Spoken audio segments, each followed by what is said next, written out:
வாடாத மலர், வதங்காத பூமி, தேடாத இடம், கிடைக்காத சுகம், இவை அத்தனையும் நமக்கு சந்தோஷத்தை தரும். சங்கடங்கள் சூழ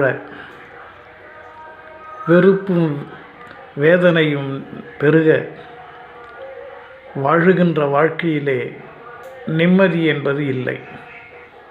அந்த நிம்மதியை தேடி அலைந்தால் நாம் ஏமாற்றத்தைத்தான் பெறுகிறோம். வாழ்க்கையே சூன்யமாகிவிட்டது. வாழும் முறை சூதாகிவிட்டது. இதிலே தப்பி பிழைப்பது எப்படி? தரணிதனிலே தெய்வ நம்பிக்கை இருக்கிறது. நல்லோரை நாடச் செல்லுகின்றோம். ஆனால் அத்தனையிலும் நமக்கு தேடிய நிம்மதியும் சந்தோஷமும் கிடைக்கிறதா? இல்லை. இதற்கு என்ன காரணம்? சந்தோஷத்தை நாம் தொலைத்ததினாலே அது கடலிலே போய் கரைந்து விட்டது, பூமியிலே போய் மறைந்து விட்டது.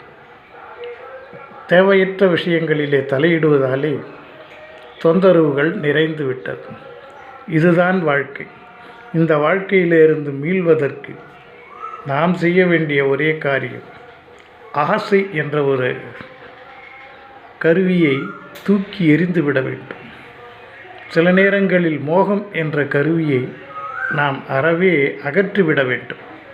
இந்த ரெண்டும் மறைந்து விட்டால் நாம் தேடும் சந்தோஷமும் நிம்மதியும் கிடைக்கும். சிந்திப்போமா? எல்லாம் இன்பமயம்.